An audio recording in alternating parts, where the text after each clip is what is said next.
Você vai aprender física, eu garanto. Eu sou Ives Urquiza e você está no canal Física Total. Fera, antes de a gente fazer qualquer cálculo, a gente precisa entender a diferença entre referencial próprio e referencial relativo. O referencial próprio é aquele que a gente vai considerar em repouso. É aquele referencial onde o evento está ocorrendo, em que o observador nesse referencial não percebe o próprio movimento. Já o referencial relativo é aquele que observa o referencial próprio em movimento. Imagine que você está fazendo um experimento dentro de um vagão e que esse vagão está em movimento retilíneo e uniforme. Dentro do vagão você vai ter a impressão de que ele está parado. Então, para você, o referencial é próprio. Agora imagine uma pessoa que está do lado de fora do vagão, observando o movimento do trem. Essa pessoa observa e percebe o seu movimento. Então o referencial dela é relativo. Imagine que você está fazendo um experimento dentro de um avião em movimento retilíneo uniforme. A impressão que você tem dentro do avião é que ele está em repouso. Seu referencial de observação é próprio. Uma pessoa fora do avião observando o movimento dele está no referencial que permite perceber o movimento do avião. Então é o referencial relativo. Tranquilo? Então muita atenção, o próprio é aquele que a gente vai considerar em repouso e o relativo é o que percebe o movimento do próprio. Vai aparecer sempre um fator gama que é chamado fator de correção de Lorentz. E ele é dado pela expressão, atenção, 1 sobre raiz quadrada de 1 menos v quadrado sobre c quadrado, onde v é a velocidade do referencial e c é a velocidade da luz no vácuo. Muita atenção! Quando a velocidade v é igual a zero, 0 ao quadrado é zero, dividido por c ao quadrado dá zero, fico com a raiz quadrada de 1 que é 1, 1 sobre 1 é 1, não tem correção. Então a gente não precisa se preocupar em corrigir quando a gente está falando do referencial próprio, que é o repouso, ou quando algo está em repouso, a gente também não precisa fazer correção de Lorentz. Agora, para valores de V diferentes de zero, se V é diferente de zero, então necessariamente eu vou ter 1 menos alguma coisa do lado de cá, e aí o que vai acontecer é que essa raiz quadrada é menor do que 1, eu vou ter 1 dividido por um número menor, isso implica necessariamente que o valor de gama é maior do que 1. Então, se a velocidade é diferente de zero, implica que gama é maior do que 1. E tem mais, se essa velocidade vai crescendo e cresce ao ponto de ser quase c, ou seja, quando a velocidade tende para c, esse valor de gama vai ficando cada vez maior até ficar infinitamente grande. Quando a gente fala de velocidades próximas à velocidade da luz, o gama é infinitamente grande, porque eu teria c sobre c, daria igual a 1, 1 menos 1 daria 0, 1 sobre 0 é uma indeterminação. Mas quando V é quase C, isso aqui é quase zero e 1 sobre quase zero é infinitamente grande. Certo? Atenção e cuidado com isso. E aí, quando você estiver fazendo cálculo com o fator de Lorentz, uma curiosidade, não é nenhuma característica, é só uma curiosidade que merece atenção.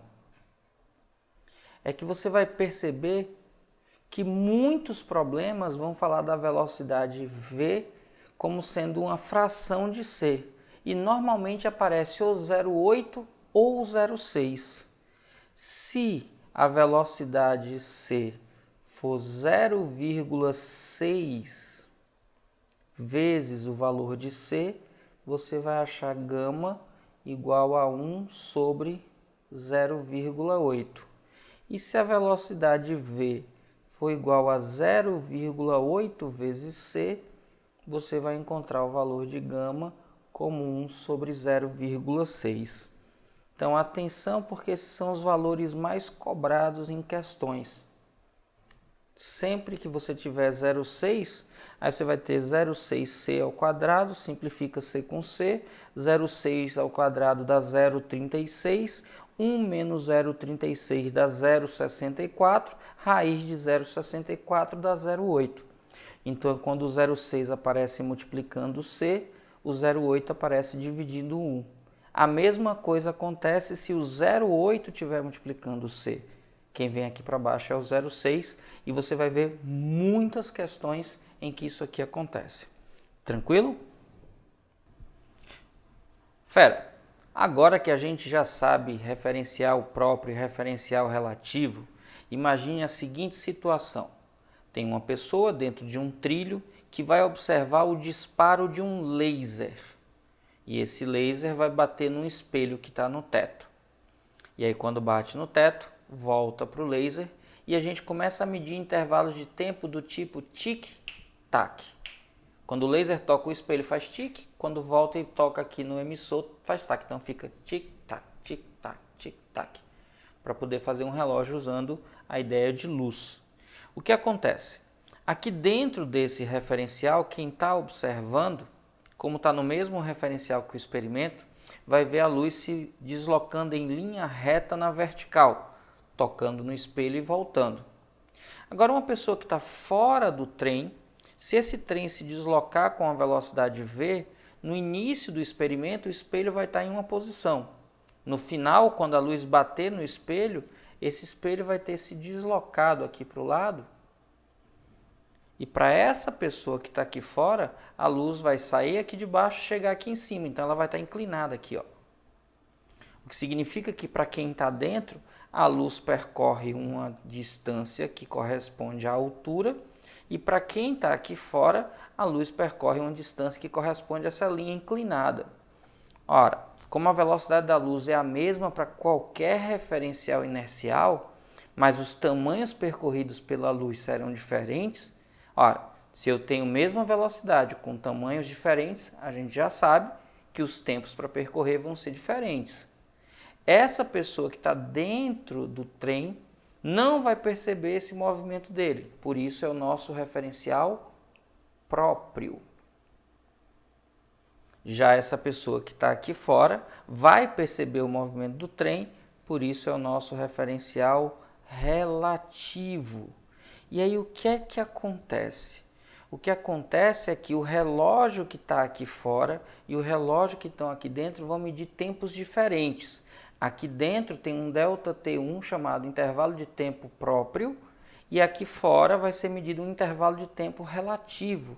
E a relação entre esses intervalos de tempo é que o intervalo medido aqui fora, ΔT2, é dado por gama, onde gama é o fator de Lorentz, que a gente já falou, multiplicado pelo intervalo de tempo próprio.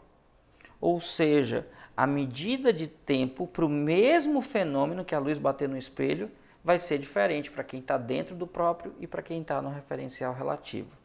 Para quem está dentro do referencial próprio, o tempo passa mais devagar, ele se distende. Para quem está aqui fora, o valor numérico mostrado é maior. Atenção, de novo, para quem está no referencial próprio, o tempo passa mais devagar. Para quem está aqui fora, o tempo é um fator multiplicando o tempo quem está dentro. Como esse fator é sempre maior do que 1, quando essa velocidade é diferente de 0, o tempo 2, medido aqui no referencial relativo, vai ser sempre maior que o tempo 1. Então, quando você está em movimento, o tempo passa mais devagar. E por mais estranho que isso possa parecer, isso já foi comprovado experimentalmente. E sim, a gente sabe hoje que o tempo não é uma grandeza absoluta. O tempo demora mais a passar quanto mais rápido está o seu referencial inercial. Acompanhe alguns exemplos. E aí, fera, já merece seu like? Então cai matando aí nesse like, já sabe, se tiver dúvida, deixa nos comentários que eu respondo. Suponha que no futuro uma base avançada seja construída em Marte. Suponha também que uma nave espacial está viajando em direção à Terra com velocidade constante igual à metade da velocidade da luz. Quando essa nave passa por Marte, 2 sinais de rádio são emitidos em direção à Terra, um pela base e outro pela nave. Ambos são refletidos pela Terra e posteriormente detectados na base em Marte. Seja TB e TN os intervalos de tempo total de viagem dos sinais emitidos, respectivamente, pela base e pela nave, desde a emissão até a detecção de cada um deles pela base em Marte. Considerando essas afirmações, é correto que, atenção e cuidado, no vácuo, a velocidade da luz medida para qualquer referencial inercial é a mesma. Então, a luz emitida pela base no referencial fixo e a luz emitida pela nave no referencial que está em movimento tem a mesma velocidade para a base que está em Marte. E por isso, como estão na mesma posição a nave e a base de Marte, a distância percorrida pela luz será a mesma na ida e será a mesma na volta para ser detectada em Marte. Então, como não há diferença na velocidade e não há diferença no comprimento, não haverá diferença no tempo medido para a base de Marte.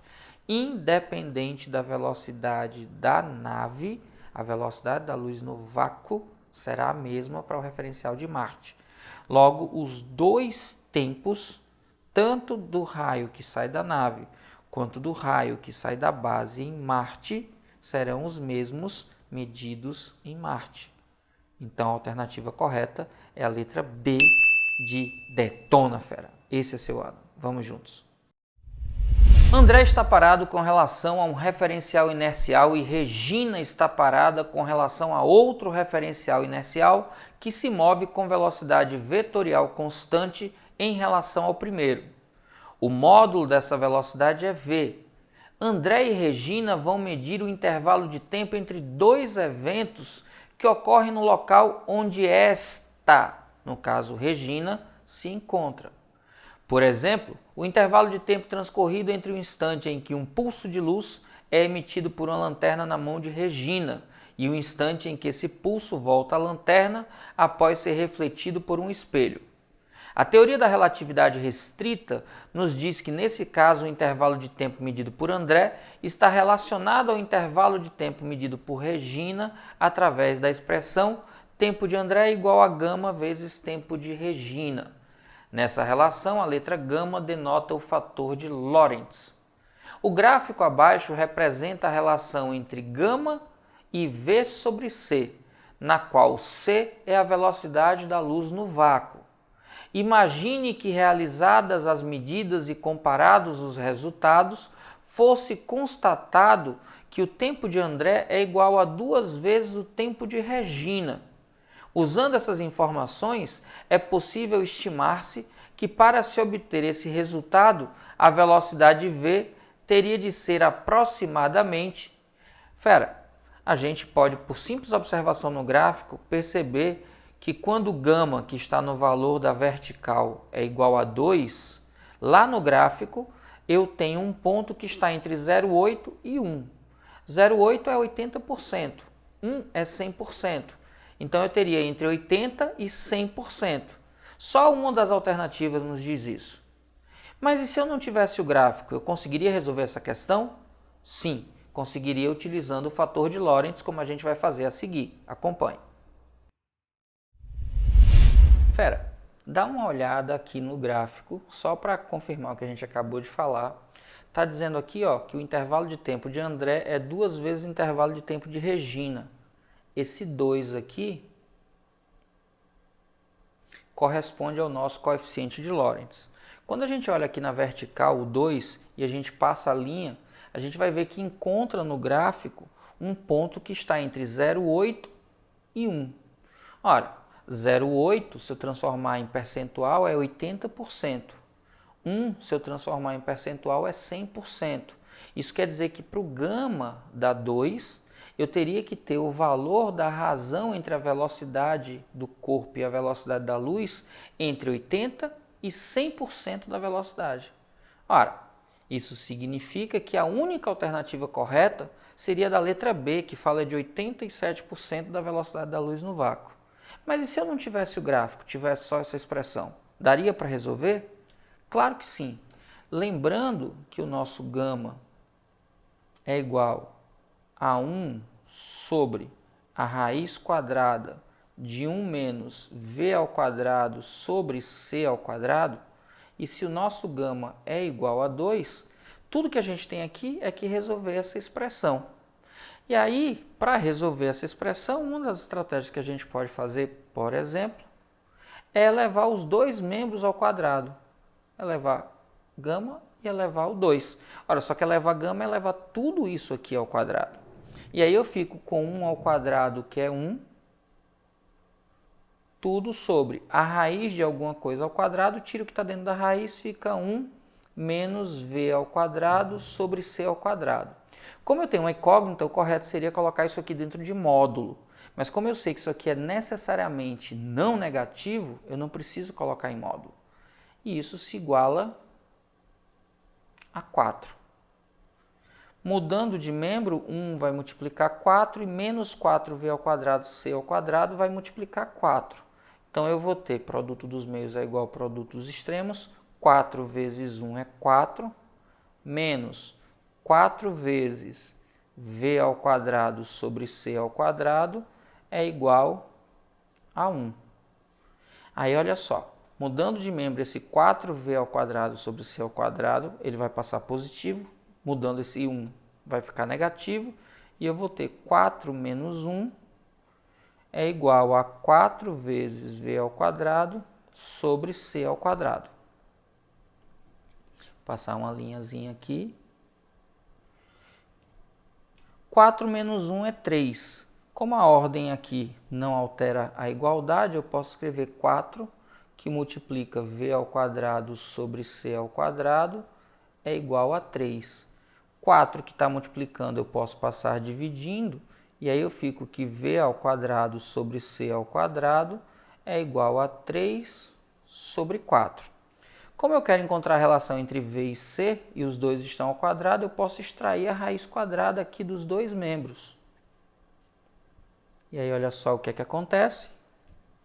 V ao quadrado sai, seria v, c ao quadrado sairia c, e aí, de novo, como aqui é uma variável, eu deveria estar dentro de módulo, mas como eu sei que v não é negativa, eu não preciso colocar o módulo.